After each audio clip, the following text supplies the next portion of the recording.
I hope St. Peter's listening. This report may one day help qualify me for that pass through the pearly gates. This case almost rushed me up there.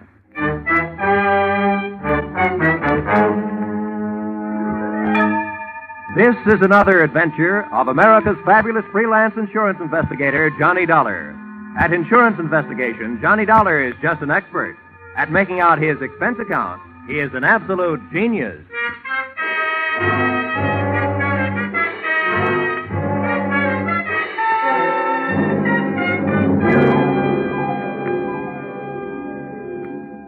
Expense account submitted by Special Investigator Johnny Dollar.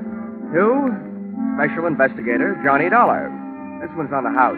I wouldn't even bother itemizing it, except that the whole thing is probably tax deductible. The following is an accounting of my expenditures during my investigation of Bonnie Goodwin. Or, she was under 21, but that didn't mean she was involved with nothing but minor vices. Or, murder ain't minor. Expense account, item 1. $12.40. Scotch whiskey and cigars consumed at surprise party arranged for me by one Mr. King Hart at my apartment in Hartford, Connecticut at 1:25 in the morning.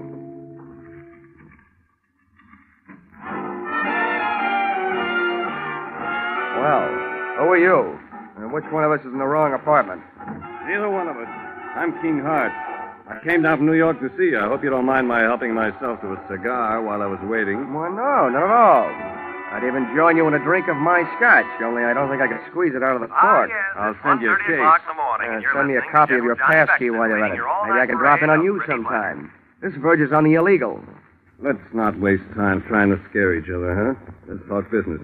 What is your business? Well, that verges on the legal. That's why I need you. In your racket, you're well enough known to do me some good. In mine, I'm too well known to do it myself. Do what? Find a girl for me. Now, wait a minute. I'm in the insurance business. So's the girl. She's a beneficiary of my insurance policy. This is a very unusual case. I was a sucker. The way that policy is written, I need her signature to do what I want to do. Change the beneficiary? Yeah. I'm all set to marry an honest dame. She's lovely. Well, I'll tell you, Mr. Hart. I make it a habit to work for big insurance companies, not individuals. Sorry. How come? I can't look up your credit rating in Dun & Bradstreet. Look it up in this wallet. Go ahead. Don't be bashful. Mm-hmm. Yeah, well, you're solvent. Corners of these bills look like a tally on a baseball scoreboard. 1 run on the first, and then 3 goose eggs. Help yourself. Not so fast. Your money may be okay, but about your story. What about it?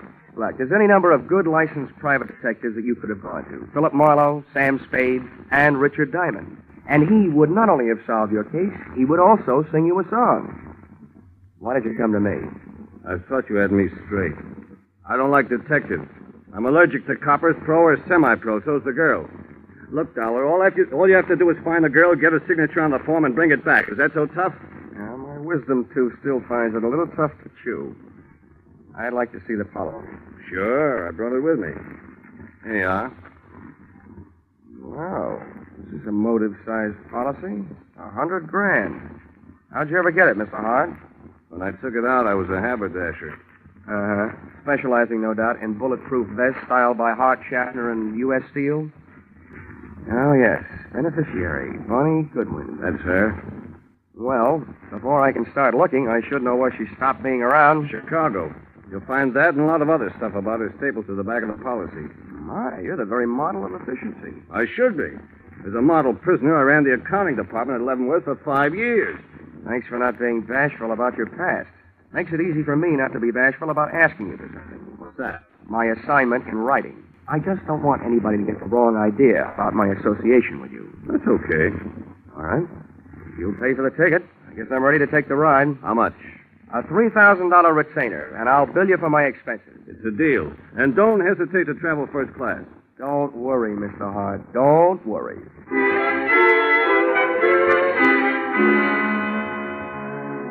Expense account, item 2, $55.32. Plane fare, Hartford to Chicago. Expense account, item 3, $4. Cab fare from airport to downtown. It takes about half as long to get from the Chicago airport to downtown as it does from Hartford to Chicago airport. I checked into the Ambassador, where I intended to live, first class. And expense account item 4, $1.20. Cab fare to the Muriel Arms, a female hostelry where I didn't expect to live, but which was Bonnie Goodwin's last known address. Even at noon, it looked like a good place to start an investigation by either the police, the fire, or the sanitation department. Somebody's got a thing on me. I stand my constitutional right. Yeah, what did they give you for an answer? 30 days.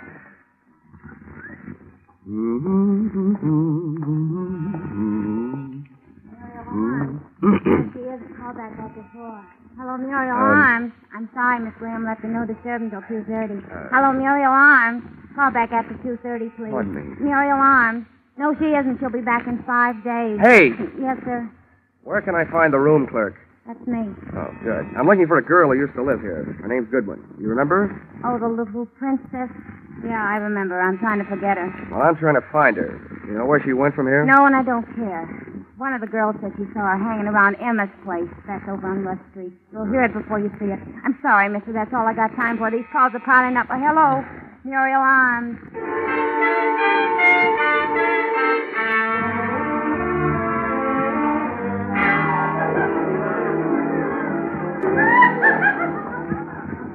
Say, bartender, Let's see. where can I find Emma? I'm Emma, and no jokes. What do you want? I'm looking for a girl named Bonnie Goodwin. She ain't around. We told her she wasn't wanted around here. Well, that's your business. My business is to find her. Who are you? From the law? Well, from the law of averages, the insurance business. If you're selling insurance, you're going the right way. She needs some. Why don't you try the Flagler Apartments?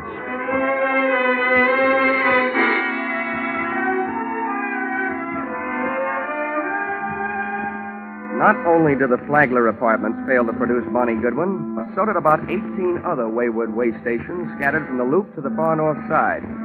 She was an easy girl to follow, but a hard girl to find. One of the things I learned along the trail was that Bonnie's heart was apparently no express train. It made a lot of local stops. And one of the things I was reminded of during the teacher's search was a philosophy passed along to me by, at a tender age, by an old Pinkerton operative. He said, being a detective is 90% legwork, just like being a mailman with no address on the letters.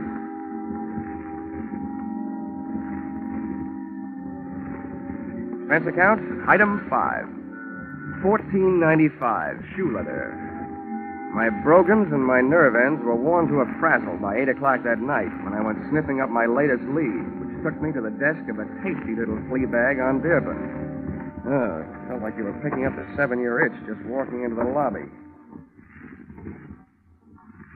Hiya, Sonny. Are you looking for somebody? Yeah, and if I don't find her soon, I think I'll just sit still and let her find me. One of your guests, Bonnie Goodwin. You know her? As much as I know any of them, I guess. Is she still here? No. Well, do you know where she is? No, all I know is she moved out of here. Because I asked her to this morning. Tell me, what makes this kid so popular? She makes me nervous. I don't like the people she brings around. You mean me, Grandma? Or do you mean you don't like her choice of friends? I didn't say they were friends. No, I'm through talking. Beat it. Now, wait a minute. I've got to find... Now, listen, little boy. I'm awful good at not talking when I don't feel like it. And right now, I don't. Save yourself some time and get out of here. Okay. Now I know what was wrong with that Little Red Riding Hood story. Grandma was the wolf. Boo!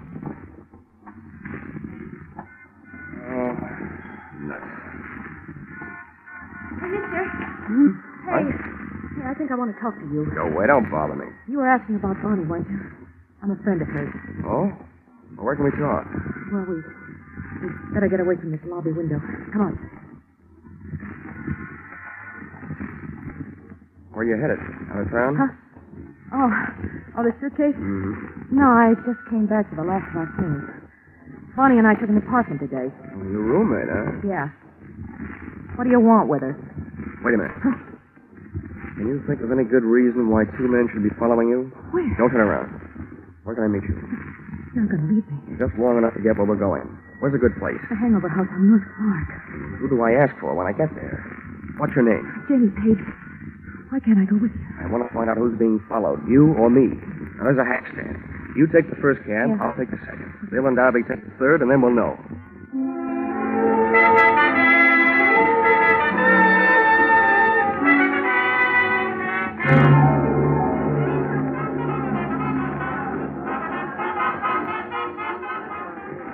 What did you find out? Oh, nothing, Janie. Those guys pitched me the biggest curve since Lefty Grove. What does that mean? Oh, we took 2 cabs, so they took 2 cabs. One of them followed me, so it figures one of them followed you. Any idea why? Now, wait a minute, mister. First, I gotta get you straight. I just picked you up on a hunch because you don't look like the other ones. Who are you, and what do you want with Bonnie? My name is Johnny Dollar. My business? Insurance. Insurance? Who's dead? King Hart? Did I hear a hopeful note in your voice, Janie? Well, is he? Like in my business, I've learned never to give a definite answer to that question. But, as far as I know, he's still alive. He was when I saw him yesterday. He hired me to find Bonnie because he wants to get her name off his life insurance policy. As simple as that. That skunk. After what he put her through. You can file this question under N for none of my business, but just what did he put her through? He built her way up, and then he dragged her way down. And she's still too good for him, for anybody who works for him. I'm getting out of here. Maybe I told you too much about my business. Just enough. You're trying to help King Hart take away the only thing he left her. If I have my way, she'll never sign away the money from that insurance policy. Good night. This was the first chance I'd had all day to make anything happen. With a little luck, Janie Page was going to finally bird dog me straight to the little chick who had flown so many coops, thus making herself so hard to find. As she started down the 60-foot length of the long, narrow bar toward the back door, I saw 2 familiar hulks launch out of their chairs up near the front door. They were after her, and too big for me, our opponents from that game of taxi tag. So I set about stopping them. I took advantage of the narrow room, the big crowd, and a little bitty drunk. I hated to do it, but I had to turn the bottle baby into a bottleneck. I hope he was too numb to care. Hey, lay off the little guy. Well, you're about his own business. I saw it. Guys like you that you Come on, let me like through here. Get out of our way. We're coming through. If you like mob scenes, it was a great go-round when it lasted. But it only lasted 40 seconds. And then we got upstaged by some off-scene action out in the back alley.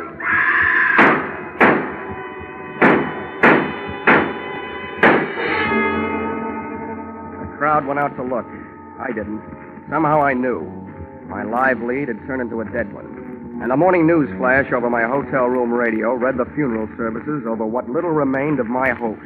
Guns roared on Chicago's north side again late last night when 6 slugs tore the life out of a 105-pound brunette in an alley shooting reminiscent of the early 30s. Listed at the city morgue as dead on arrival, the body was identified as that of 19-year-old Bonnie Goodwin, ex-girlfriend of the notorious hoodlum King Hart.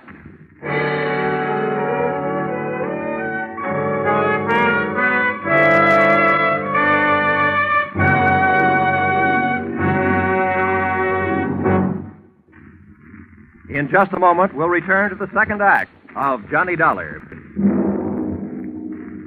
Now, with our star, Charles Russell, we return to the second act of yours truly, Johnny Dollar.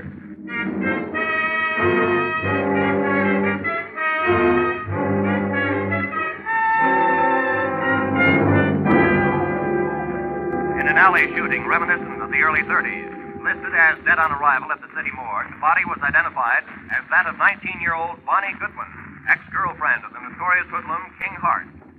And now for yesterday's baseball scores in the National... Expense account item 6, $22.50. Replacement of one hotel room radio, which I punched on the dial. After it had told me that the girl I'd been using as a bird dog the night before was really the bird. That I had spent an hour with Bonnie Goodwin, looking for Bonnie Goodwin. I agree, that isn't the proper way to turn off a radio, but the fight up to that time had been one-sided. I had to throw one punch even if the fight was all over. But then the bell rang, calling me out of my corner for another round. The bell on my telephone. Hello. Hello, Dollar. Yeah? This is King Hart. I just got in town at the airport. Well, 9 a.m. News travels fast. You got private lines to the major morgues of the country? A friend of mine phoned me last night. Joe Emma. What the devil happened, Dollar? I'm not sure, Hart. It could be that you used me for a leadoff man on a relay team. You hire me to find the girl, then hire some gunmen to follow me. And when I find her, boom. Now, wait a minute, Dollar. From now on, it looks like you don't have to worry about who's going to collect on your insurance.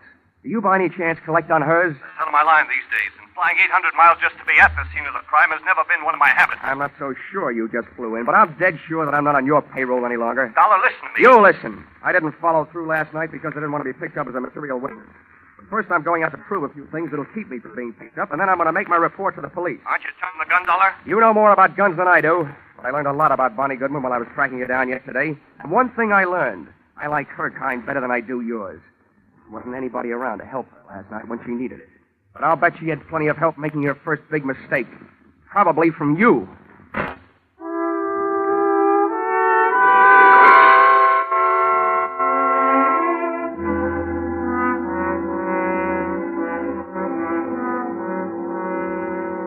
Any morgue is a masterpiece of refrigeration.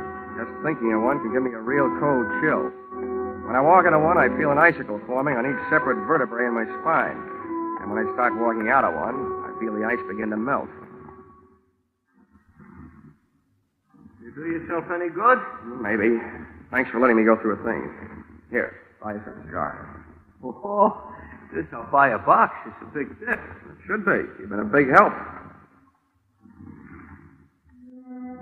I'd gone to the morgue to find an address, and I'd found it. In the suitcase, monogram VG for Bonnie Goodwin. I also found that the body had been identified by her roommate.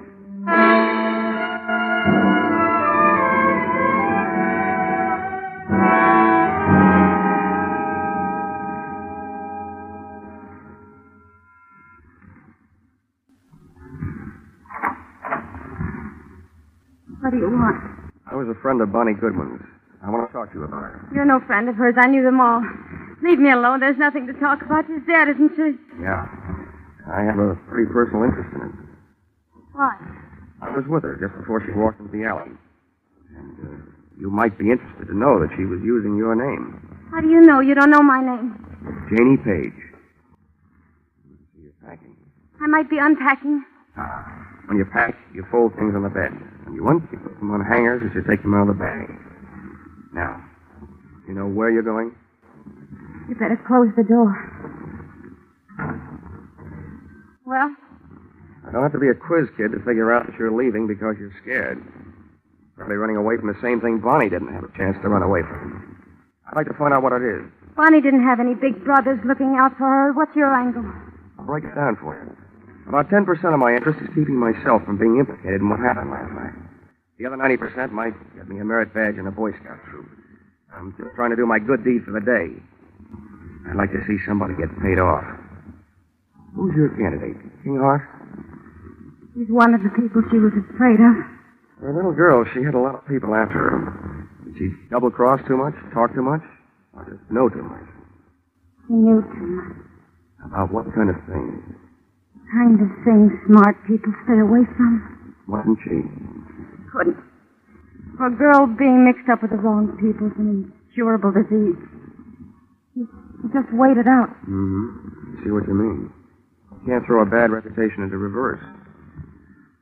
You can stand a compliment. You strike me as being a gal who might have a better chance than most of busting into this unsmart set. I can't figure you out.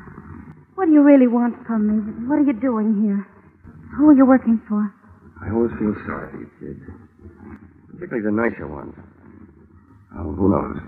Maybe I'm just being selfish. Maybe this is a good chance for me to show off in front of heaven. I'd like to revise those percentages I gave you. From now on, let's call it 10% me, 10% Boy Scout, and 80% you. Well, now that I've cut you in for most of the profits, I'll get some help. I haven't got much to give you, but I think it was King Hart. Why? Is that insurance policy? That'd be one good reason. And the others? She brushed him. He wanted to marry her, but she brushed him. He was crazy jealous. King Hart claims he was in New York at the time of the shooting. If he can prove it, he's clear. But assuming that he did have some gun work to do in Chicago, who would he hire to do it? A guy named Joe Emma, by any chance? Joe Emma? He'd be more interested in shooting King Hart. They split up over Bonnie Goodwin. Emma wouldn't leave her alone till after Hart got out of town. Is that enough reason for him to kill her? I don't know. I don't know how jealous he gets. There's only one other thing I'd like to know. What? How I'm going to help you. I want to do something more than just help you pack. Hey, how does this sound? You and Bonnie are about the same type, same build, same hair, close enough to confuse anybody in a dark alley. Hey, what have you got going? If I could get a little story published on the first page of the evening paper to the effect that the body in the morgue, originally identified as Bonnie Goodwin, is not Bonnie Goodwin, that it was identified in error and actually is you, Janie Page, I think we can sweat Bonnie's killer out into the open, trying to finish the job. Hey, what are you trying to do to me? I'll get killed. No, you won't, because you won't be waiting here for them. I will.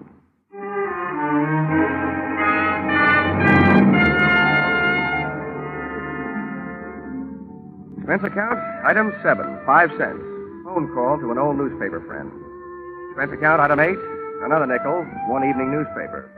Which proved to me the power of having old friends, and which I hope would prove to me the power of the press.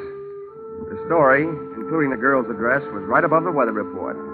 And it looked like a fair night for Chicago, but a stormy night for me.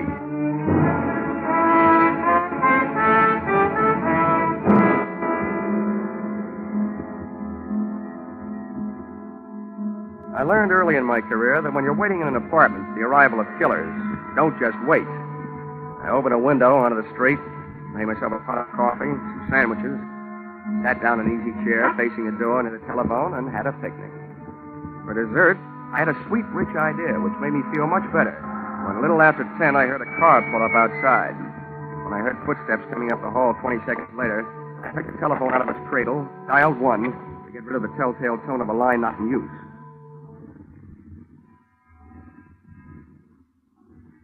Come on in. It's unlocked.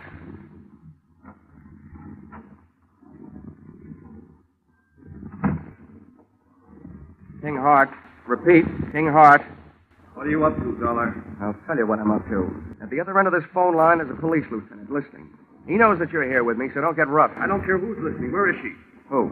You know who, Bunny. That body down's the morgue isn't her. I wish I had this much luck fishing. People seem to bite easier. I suppose you're here because you missed her the first time. Don't be stupid. I'm trying to save her life. Where is she? She's sitting next to the lieutenant who's listening on his telephone. I don't believe it. Come on. You can talk to her. Okay. But you better be right. Here, take the phone. Right over the head. Oh!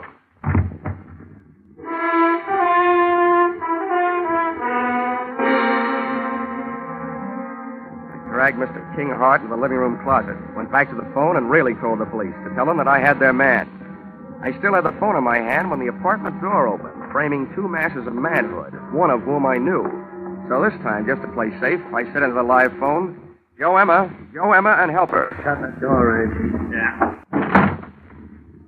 It ain't our insurance sale. Who you talking to with that telephone? Police. I just gave them your name. Hang it up. Okay?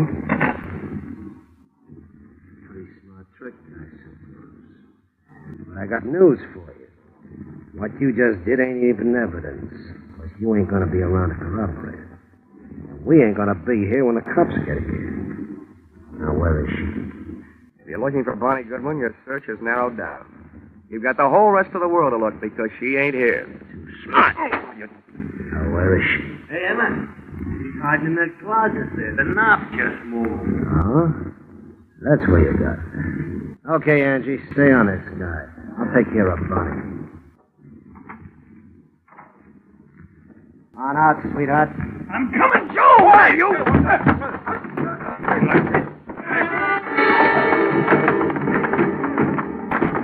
Joe Emma had expected the pleasure of kicking a girl around, but instead found himself being belted around by a man.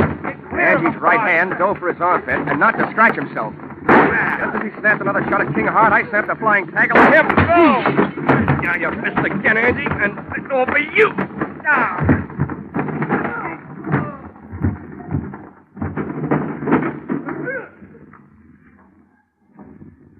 Congratulations, King. It's a delightful right hand you throw. Never mind that. Where's Bonnie? She's dead, Hart. I planted that newspaper story that she's still alive. I didn't read any newspaper story. I just came from the city morgue. The date they got isn't Bonnie Goodwin. I never saw her before. Isn't Bonnie? Well, then why did... Oh. Emma kills her roommate in the dark alley by mistake. So Bonnie switches identities to make herself officially dead so she can live longer. Where is she? I want her back. I thought all you wanted was to get her name off that insurance policy. That isn't true. I wanted an insurance investigator to find her. What else could I tell you so you take the case? I want her back. You'll have to make up her own mind about that. For you, I'm not playing Cupid. I'll tell you what I'll do. You tell me all the sweet, pretty things you want to say, and I'll repeat them to her.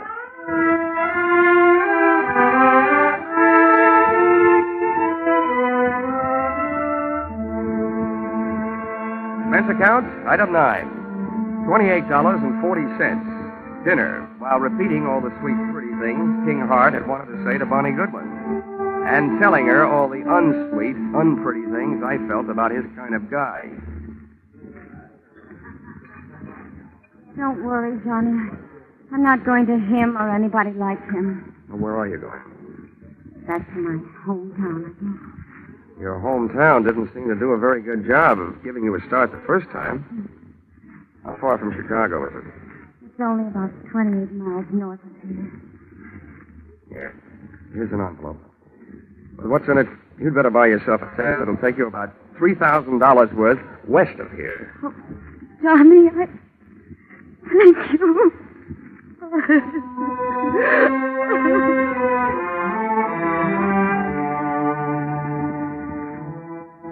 Expense account, item 10, 20 cents. 2 beers, one for me and one for King Hart. I told him that his money was taking Bonnie on a little trip back to happiness. And he told me that if I ever expected to collect any expense money from him, I knew where I could go. Expense account total, $163.55. You'll notice that this is very low, but remember, I'm paying this one myself. Yours, very truly, Johnny Dollar.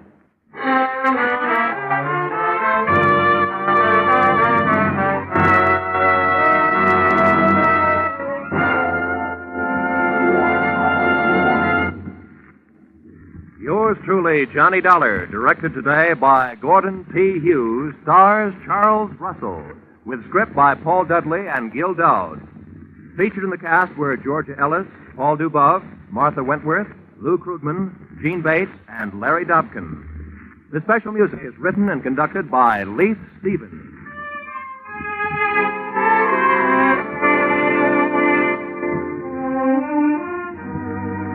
Be sure to be with us at the same time next week when another unusual expense account is handed in by Yours truly, Johnny Dollar.